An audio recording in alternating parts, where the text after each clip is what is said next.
A few years ago, a producer asked me to explore adding songs to the script I was writing, and I was stumped because I had no clue how the whole process works. So let's avoid you embarrassing moments like mine by bringing in Encanto co-writer and co-director Jared Bush, who will share all his secrets about how songs for animated films are written. Thank you so much for having me. I'm very excited for this. We'll focus on Encanto's first song, so that by the end of this video, you'll know how to approach an opening song as a screenwriter. You'll get an inside look at the relationship between the writers and an incredible songwriter like Lin-Manuel Miranda. And you may find yourself humming the Family Madrigal for a while after watching this video. But don't let that stop you from sticking around to the end, because Jared Bush and Lin-Manuel Miranda have some great final insights for you. Let's get to it! Doors! Floors! Doors! Let's go! An opening song is an effective way for you to provide world building and exposition. That is, to give the audience the information they need to understand the rest of the story. This helps you set the stage and establish the tone for your film. The Family Madrigal is a killer intro song that is loaded with character introductions, exposition, secondary characters, setups, and more. We wanted to protect all of these characters, and so very early on, when we got notes saying like, well, maybe it's just like 5 people in this family, it's not 12. I remember Lin saying like, no, we can do it and I can introduce them. Encanto begins with a prologue. Abuela introduces the family magic, and Mirabel is about to open her magical door. A big change we made actually was that prologue that you mentioned and the song were actually one and the same, but we found that to be very tricky because it's pretty serious, and to have the song sort of cover this tragic backstory but then also get to the fun of the family. That took us years to sort of like separate those things and figure out how to do it in a way that was efficient. To follow along with the video, you can download the Encanto script from the link in the description and go to page 5. We see a time jump to now teen Mirabel, who states her want as the song begins. Make your family proud.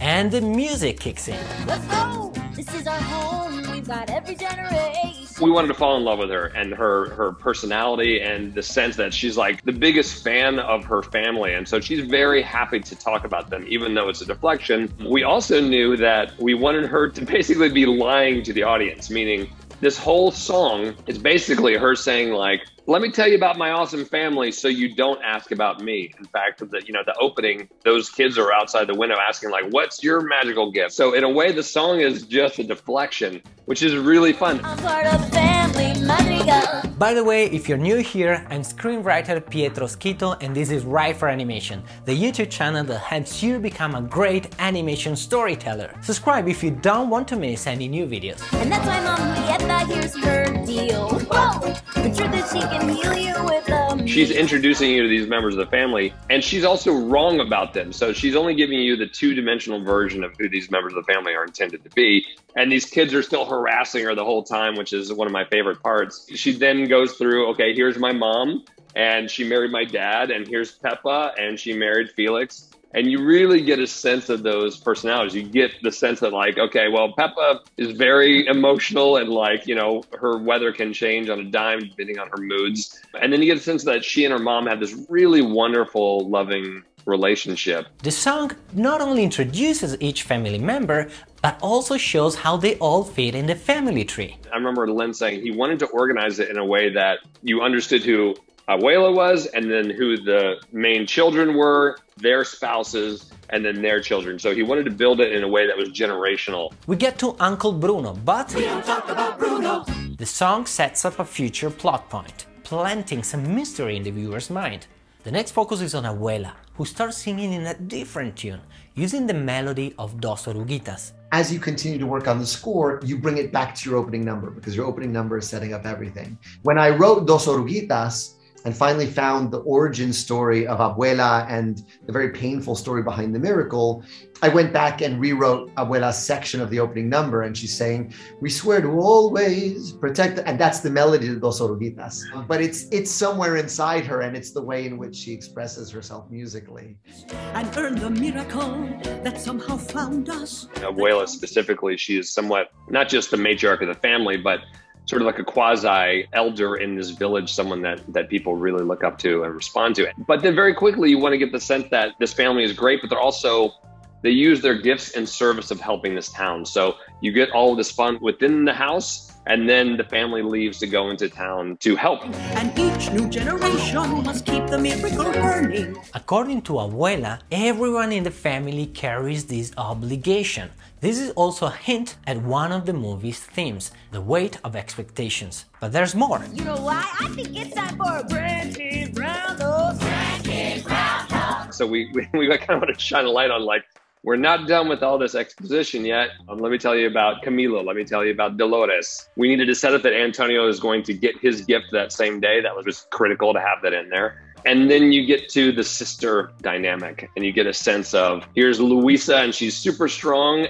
And you get the sense that she and Mirabel have a pretty good relationship. A really tricky part was how to introduce Isabella, because we knew that Mirabel is good at sort of pretending that Isabella didn't bother her. But she does, but she's also saying to the audience, look at my great family. So we didn't want to give away that friction too much, but we saved it for a little later, and you can see really in tiny ways the way the animators brought in like very, very subtle acting into her character. But there's one key question that hasn't been answered yet. But what's your gift? Before we get to that, you can help us create more videos like this by joining our WFA Academy. It's a monthly membership where we write together, learn about the craft, and meet other animation storytellers like you. You can join us today from WFAAnimation.com/academy. The music comes right back in. They'd be done, but then there's that one little kid that's like, but wait a second, you left yourself out. And that to me is one of my favorite parts, because then the song really starts to speed up, spiral out of control. And that's where Mirabel's ability to trick us and to say, look over there, you start to see that, like, oh, she wasn't really planning on this part. I never meant this to get autobiographical. And now she's really desperately trying to avoid this family. And Lin, I think, had a great idea, which is instead of just avoiding them, she then goes back through her family one more time, which is comedically great, but it also is, like, exposition-wise, helped us immensely.